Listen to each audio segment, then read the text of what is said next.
ఇప్పుడు no cost cough syrup తో 60 రూపాయల విలువ గల ఇన్హేలర్ పూర్తిగా ఉచితం. దెబ్బకి దగ్గు జలుబు మాయం.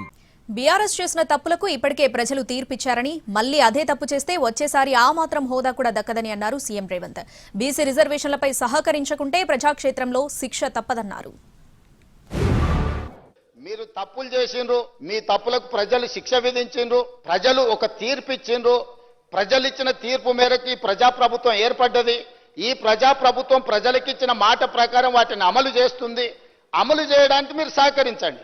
ఒకవేళ మీరు సహకరించము, మీ బుద్ధే మారలేదంటే మళ్ళీ ప్రజలు మళ్ళొక తీర్పు ఇస్తారు. ఆ హోదా కూడా మిగిలదు చివరికి.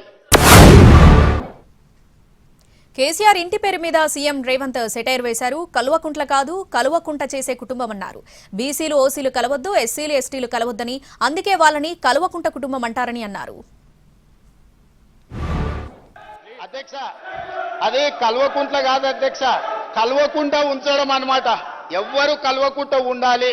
బీసీలు ఓసీలు కలవద్దు, ఎస్సీలు ఎస్టీలు కలవద్దు, మైనారిటీలు హిందువులు కలవద్దు.